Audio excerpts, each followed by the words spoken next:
सच सच बताना, इन बुक्स को देखकर डर लग रहा है ना कि अब बचे हुए दिन में ये सिलेबस कंप्लीट कैसे होगा। तो इन बुक को छोड़ दो। मैंने पिछले 10 साल के पेपर को एनालाइज करके आपके लिए एक चीट शीट बनाई है, टॉप 25 टॉपिक्स। मैं आपको दिखाता हूं। ये बुक पढ़ने की जरूरत नहीं है। अब ये 25 टॉपिक्स पढ़ो और अपना काम बना लो बेटा। ये 25 टॉपिक्स क्या, मैं बताता हूं। और पूरी बुक का ये निचोड़ है। अगर ये तुमने 25 टॉपिक्स पढ़ लिए तो 55 मार्क्स तक आप ला सकते हैं।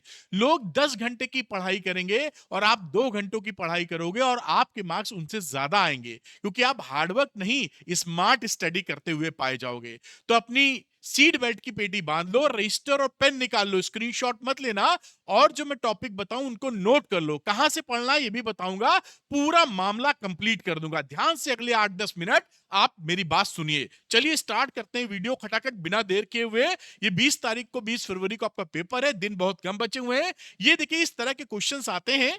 2025 में क्वेश्चन आया गॉस लॉ के ऊपर। बाकी एक्सप्रेशन डराइव करने का ये कैपेसिटर के ऊपर क्वेश्चन है 3 नंबर का 2019 में। ये देखिए मैग्नेटिक इफेक्ट के ऊपर क्वेश्चन है। प्रिज्म और टीआईआर मिला के क्वेश्चन है। ये सेमीकंडक्टर के ऊपर क्वेश्चन है। ये सब मैंने एनालाइज कर दिया है और एनालाइज करके यही 25 टॉपिक्स आपको दिए हैं। अगर आप ये पूरी बुक पढ़ने जाते हो तो आग लगा दोगे अपने रिजल्ट में। तो बचो उससे और ये 25 टॉपिक्स पढ़ो। अब ये वीडियो किनके लिए है? ये वीडियो उनके लिए जो ये डिसाइड कर चुके हैं कि मुझे पढ़ना है किसी भी हालत में, लेकिन कैसे पढ़ूं, क्या पढ़ूं ये समझ में नहीं आ रहा है। तो ये वीडियो बिल्कुल सही जगह आप पहुंचे हैं। आपको तगड़ा सपोर्ट और डायरेक्शन मिल जाएगा। देखिए क्या है, आप में कोई कमी नहीं है। आप मेहनत कर रहे हैं इस समय। आपकी इंटेलिजेंस में भी कोई कमी नहीं है, लेकिन करेक्ट टॉपिक और क्वेश्चंस अगर आप नहीं लगाएंगे जो एग्जामिनेशन में पूछे जाते हैं जिस पैटर्न के, तो थोड़ा सा रुकावट आ जाएगी। वही चीज, वही आइस हमको ब्रेक कर देनी है।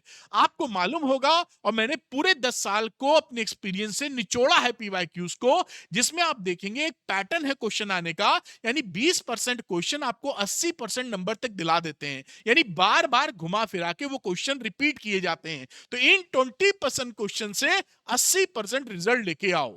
इसको देखते हुए मैंने आपकी चीजें आसान की है। 25 टॉपिक्स को 3 कैटेगरीज में डिवाइड कर दिया है। कौन सी 3 कैटेगरी है? पहली है डेरिवेशंस, दूसरी है न्यूमेरिकल्स और तीसरी है 5 नंबर वाले सवाल। मैं इसके अंदर आपको 5 टॉपिक बताऊंगा जो कि डेरिवेशंस के होंगे। 15 टॉपिक्स होंगे जहां से न्यूमेरिकल पूछे जाते हैं और 5 टॉपिक होंगे जहां से 5 नंबर के सवाल आते हैं। ध्यान से नोट कर लीजिए और कहां से पढ़ना ये भी बताऊंगा। तो शुरू करते हैं डेरिवेशंस की। टॉप 5 डेरिवेशन जहां से सवाल आता ही आता है घुमा फिरा के। पहला, रिफ्लेक्शन और refraction on the basis of Huygens principle. यानी वेव थ्योरी में जो रिफ्लेक्शन और रिफ्रैक्शन का फिनोमिना है उसको आप वेव थ्योरी से कैसे एक्सप्लेन करेंगे? वेरी इंपॉर्टेंट है। इसको छोड़ के मत जाइएगा, करके जाइएगा। लेंस मेकर्स फॉर्मूला, इससे पहले रिफ्रैक्शन एट स्फेरिकल सरफेसेस हैं, उससे ही लिंक्ड होके लेंस मेकर्स फॉर्मूला आता है। तो आप स्फेरिकल सरफेस से रिफ्रैक्शन और लेंस मेकर्स फॉर्मूले को साथ में करके जाइए। गॉस लॉ का एप्लीकेशन लिख लीजिए आएगा। 3 इसके एप्लीकेशन आपके कोर्स में है। एक तो infinitely long wire uniformly charge, उससे इलेक्ट्रिक फील्ड कहां बनता है? प्लेन शीट और स्फेरिकल शेल। इन तीनों में से एक टपक पड़ेगा, अक्सर आता है। एक्सट्रीमली इंपॉर्टेंट, वेरी इंपॉर्टेंट भी लिखने से मैं चूकूंगा नहीं, इसे आप मिस ना करें। तो गॉस लॉ के एप्लीकेशन से न्यूमेरिकल भी आते हैं और यहां पर डेरिवेशन भी आपसे पूछा जाता है। कैपेसिटर्स के ऊपर पार्शियली फील्ड कैपेसिटर पूरी तरह कोर्स में है। फुली फील्ड कैपेसिटर भी है, इसका डेरिवेशन, उस पर न्यूमेरिकल भी बनते हैं। तो इसको तैयार कीजिए। ऑप्टिकल इंस्ट्रूमेंट, रे ऑप्टिक्स में जो चैप्टर है उसमें कंपाउंड माइक्रोस्कोप, एस्ट्रोनॉमिकल टेलीस्कोप, इनके जो फाइनल इमेज एट इंफिनिटी या फाइनल इमेज एट डी बनता है, LDDV, least distance of distinct vision, उनके डायग्राम फॉर्मूले आपको आने चाहिए। यहां पूछा जाता है। तो ये 5 टॉपिक हो गए डेरिवेशन के ऊपर। आइए चलते हैं न्यूमेरिकल्स वाले टॉपिक के ऊपर। और ये पहले कुछ टॉपिक्स हैं जो इजी किलर्स हैं, यानी आप आसान से मॉडर्न फिजिक्स में नंबर गेन कर सकते हो, सवाल भी आते हैं। तो देखिए मैंने लिखा है न्यूमेरिकल है जो कि आसान है। ये इजी का मैंने कई बार लगाया, जो फटाफट शुरुआत यहीं से करो। बोर मॉडल, जो डिस्टेंस ऑफ क्लोजेस्ट अप्रोच, ये सवाल बहुत आता है। ये चैप्टर नंबर 12 एटम्स के ऊपर का सवाल है। बड़े आराम से आप इसको निपटा सकते हैं। Binding energy and mass defect. Mass defect से ही बाइंडिंग एनर्जी कनेक्ट होती है। ये न्यूक्लियाई चैप्टर का टॉपिक है जो कि एक्सट्रीमली इंपॉर्टेंट है, आपको करना चाहिए, मतलब करना होगा, आसानी से कर लेंगे आप।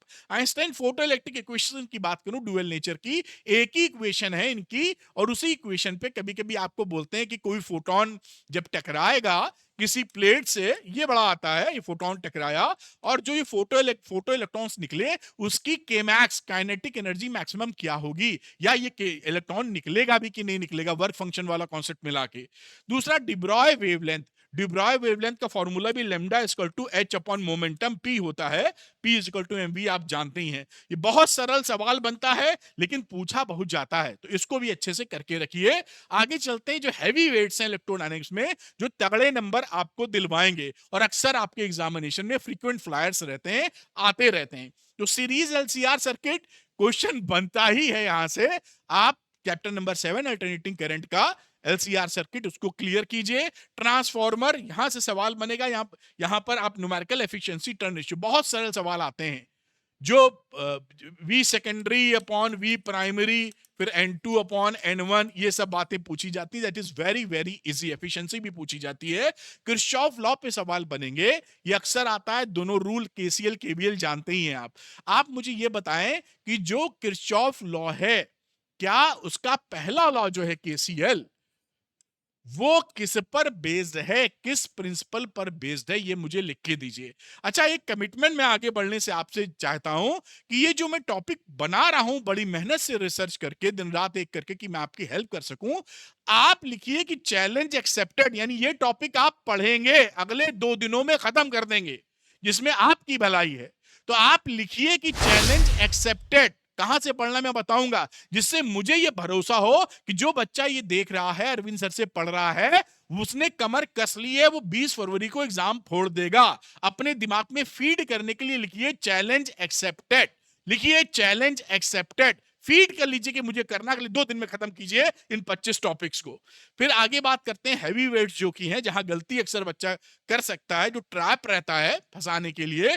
लगते सरल है पैरेलल प्लेट कैपेसिटर, लेकिन यहां पर डायलेक्ट्रिक कभी पार्शियली फील्ड कभी कुछ करके दे देते हैं, तो आपको संभालना होगा। Force between 2 parallel wires, current carrying wires के बीच में जो फोर्स लगता है उसके ऊपर सवाल बनेगा। कन्वर्जन ऑफ गैल्वेनोमीटर, गैल्वेनोमीटर को एमीटर और वोल्टमीटर में कन्वर्ट करने के ऊपर भी सवाल आता है। आप नहीं पढ़े तो ये वन शॉट मैंने बनाए हैं, इनका लिंक डिस्क्रिप्शन में मिल जाएगा, क्लिक करके टॉपिक पढ़ लीजिएगा।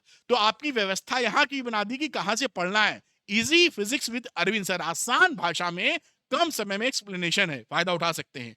आगे न्यूमेरिकल्स ऑप्शन की बात करते हैं। 11वें नंबर पे YDSC एक्सपेरिमेंट है, इंटरफ्रेंस, यानी इसके ऊपर न्यूमेरिकल बनते हैं कि तीसरी फ्रिंज विड्थ, तीसरी फ्रिंज ब्राइट कहां बनेगी, या तीसरी ब्राइट और 5वीं डार्क के बीच का डिस्टेंस क्या है, ऐसे सवाल बन जाते हैं। ऑप्टिकल इंस्ट्रूमेंट मैंने बताया ही, इसको तैयार करके जाइएगा, डायरेक्ट फार्मूला बेस्ड सवाल आता है।